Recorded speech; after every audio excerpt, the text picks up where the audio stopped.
मृत्यु जान नहीं निकलती है ना। हाँ हाँ। और ये मंत्र पढ़ा जाता है। इस मंत्र का नाम रखा गया है अनकही, ऐसा छुपाया गया है इस मंत्र कि ला इलाहा हरणी पाप। अस्सलाम वालेकुम एवरीवन। तो कैसे हो आप लोग? उम्मीद करता हूँ ठीक होंगे, जहाँ भी होंगे खैरियत से होंगे। आ चुके हैं एक और न्यू वीडियो के साथ। बगैर टाइम जाए कि हम वीडियो की तरफ बढ़ते हैं और वीडियो को स्टार्ट करते हैं। वेद का मंत्र है वो अनकही का मंत्र है, अनकही का, जिसको सकरात के आलम में जब मृत्यु जान नहीं निकलती है ना, हाँ हाँ।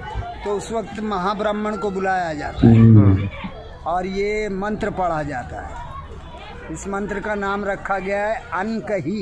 अनकही, हाँ, यानी किसी से कहा नहीं जा सकता, ऐसा छुपाया गया है इस मंत्र। और वो मंत्र इस तरह है कि ला इलाहा हरणी पापम, ला इलाहा हरणी पापम इल्लल अम्बा परम पदम। और जन्म वैकुंठ प्राप्ति, जन्म वैकुंठ प्राप्ति प्राप्ति। तो जपे नाम मुहम्मदम सल्लल्लाहु अलैहि वसल्लम। इसका अनुवाद हुआ ला इलाहा हरणी पापम। ए भक्त, ला इलाहा कहने से तेरे पाप हरण हो जाएंगे। क्या? इल्लल अम्बा परम पदम।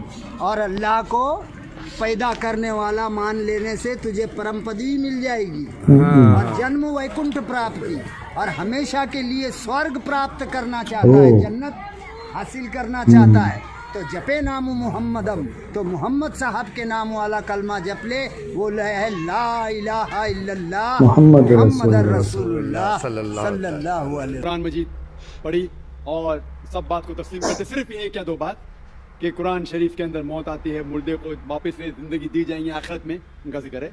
और हिंदू लोग ये मानते हैं कि पुनर्जन्म में, और वो डिस्कवरी चैनल पे देखे कि पुनर्जन्म होता है। अगर आप देखेंगे सबसे ऊंची किताब हिंदू मजहब में वेद।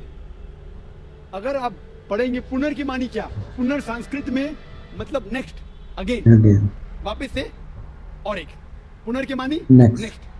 तो पुनर्जन्म मतलब नेक्स्ट जिंदगी और एक जिंदगी। अगर आप कुरान शरीफ पढ़ेंगे, कई आयतें हैं कि अल्लाह सुब्हाना व तआला ने आपको जिंदगी दी, पहले आप थे नहीं, फिर जिंदगी दी, इस धरती पे आए, फिर आपको मौत देंगे, फिर आखिरत में उठाया जाएगा। आप जो कर रहे मुर्दों को जान दी जाएंगी आखिरत में, ये हम मानते हैं कि एक बार हम इस धरती पे आते, नेक्स्ट लाइफ इज आखिरत। उसी तरीके से वेद में भी जिक्र है अबाउट पुनर्जन्म, नेक्स्ट लाइफ, सेम हूबहू जिस तरीके से कुरान में लिखा हुआ है। लेकिन आम हिंदू मतलब के जो गुरु है, स्वामी हैं, इन लोग जब ये जानने लगे, एक उनको कठिनाई पेश आई। वो देखने लगे कि कई इंसान जब पैदा होते हैं with congenital defects, heart problem, heart defects, limb problem, कोई अमीर पैदा होता है, कोई गरीब पैदा होता है। तो भगवान he can not be unjust. भगवान अनजस्ट नहीं हो सकता है कि कोई इंसान को हेल्दी पैदा करता है सेहत के साथ, कोई इंसान को कंजेनाइटल दिल की बीमारी से पैदा करता है, कोई इंसान को अमीर घर में पैदा करता है, कोई इंसान को गरीब घर में। तो भगवान अनजस्ट नहीं हो सकता है, ना इंसाफ नहीं हो सकता। तो ये जो स्वामी लोग हैं, इन लोग ने एक नई चीज निकाली, संस्कारा। हिंदू मजहब में कहते हैं संस्कारा, जो इंग्लिश में कहते हैं cycle of birth and rebirth, transmigration of soul. अंग्रेजी में कहते हैं ट्रांसमाइग्रेशन ऑफ सोल, क्योंकि आप डॉक्टर है, आप जानते होंगे। ट्रांसमाइग्रेशन ऑफ सोल अंग्रेजी में कहते हैं, संस्कृत में कहते हैं संस्कारा, birth death, birth death, birth death. कहीं भी वेद में नहीं लिखा हुआ है कि birth death, birth death, birth death, कहीं भी वेद में नहीं लिखा है। चैलेंज है मेरा, ये इन लोग को मिलता है भगवत गीता के श्लोक से। भगवत गीता का श्लोक चैप्टर नंबर 2 में, वर्स नंबर 22 में, उसमें लिखा हुआ है कि जब कोई शख्स अपने कपड़े निकालता है तो वो नए कपड़े पहन लेता है, उसी तरीके से रूह एक नई जिस्म में जाती है। और ये भद्यांकर उपनिषद में भी इसका जिक्र है, आप पढ़ेंगे कि when a caterpillar climbs up the grass of blade, he jumps to a new grass. Same way the soul takes a new body. जिस तरीके से कैटरपिलर घास के ऊपर चढ़ता है और दूसरे घास पे जाता है, उसी तरीके से रूह एक नई बॉडी के अंदर जाता है। तो इस श्लोक के बुनियाद पर इन लोग ने एक फिलॉसफी पैदा की, संस्कारा, कि इंसान जो कर्म के बेस के ऊपर, कर्म और धर्म की फिलॉसफी, कर्म मतलब अच्छे कर्म करोगे धर्म के हिसाब से, तो अगले जन्म में आप अच्छे पैदा होंगे। अगर आपके कर्म बुरे होंगे तो अगले जन्म में आप हो सकता है कि लूला पैदा होंगे या लंगड़ा पैदा होंगे और जो कहते हैं कि आप इंसान 7 बार बनेंगे, ये कौन कहता है? वेद नहीं कहती, ये स्वामी जी लोग कहते हैं, कोई वेद में कहीं लिखा नहीं है। क्योंकि उनको ये नहीं कह सकते थे कि इंसान क्यों गरीब पैदा होता है, क्यों अपाहिज पैदा होता है। उनकी सोच कम थी, इसीलिए नई फिलॉसफी लेके आए, ट्रांसमाइग्रेशन ऑफ सोल। आप तो डॉक्टर है, मैं भी डॉक्टर हूं। आपने कहीं मेडिकल साइंस बुक में पढ़ा हुआ है कि इंसान इस दुनिया में जन्म लेता है? कभी नहीं। क्या फिजियोलॉजी में पढ़ा, क्या एनाटॉमी में पढ़ा? अगर ये साइंटिफिक फैक्ट होता था तो हम मेडिकल कॉलेज में पढ़ते थे कि इंसान नए जन्म लेता है, हम कभी भी नहीं पढ़े। इससे ये साबित होता है कि साइंस इसको तस्लीम ही नहीं करती। जो आप कह रहे डिस्कवरी चैनल में देखा, जो आप कह रहे हैं, अगर ये हक होता था तो हमारे साइंटिफिक बुक में भी ये लिखा होता। तो ये कहना कि साइंटिफिक प्रूफ है कि हम जन्म लेते हैं, बिल्कुल गलत है। इस्लाम जो इसका जवाब देता है वो है कि इस्लाम तस्लीम करता है कि अल्लाह सुब्हाना व तआला कुछ लोग को अपाहिज पैदा करता है, कुछ लोग को अच्छी सेहत देता है, कुछ को गरीब, कुछ को अमीर। इसकी वजह है कि अल्लाह ताला फरमाते हैं सूरह मुल्क में, सूरा नंबर 67 आयत नंबर 2 में, अल्लज़ी खलक़ल मौत वल हयाता, अल्लाह सुब्हाना व तआला ने मौत और जिंदगी बनाई ताकि आप लोग को जांच सके, आप लोग का इम्तिहान ले सके, आप लोगों में से कुछ लोग अच्छे हैं।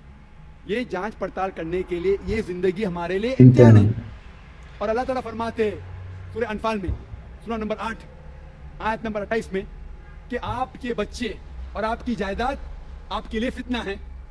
आपकी जायदाद और आपके बच्चे आपके लिए टेस्ट है, आपके लिए इम्तिहान है। अल्लाह ताला कुछ लोग को गरीब घर में पैदा करता है, कुछ लोग को अमीर। जो लोग अमीर है उनके लिए इम्तिहान है कि वो ज़कात देते क्या नहीं। जैसा कि मैंने कहा मेरी तकरीर में, तीसरी बुनियादी बात इस्लाम में है ज़कात। जिस शख्स के पास 85 ग्राम से ज्यादा सोना है या उसके मुकाबले में धन है, उसको 2.5% ज़कात देना फर्ज है। जो आदमी अमीर है, कुछ अमीर लोग बराबर ज़कात देते, कुछ लोग आधा देते, कुछ लोग देते नहीं। तो अमीर इंसान को शायद 100% मार्क्स मिले या 50% मार्क्स मिले या 0% मिले। वो गरीब इंसान को ज़कात में तो 100 मार्क्स मिलता है, 100 आउट ऑफ 100। उसको ज़कात देना ही नहीं।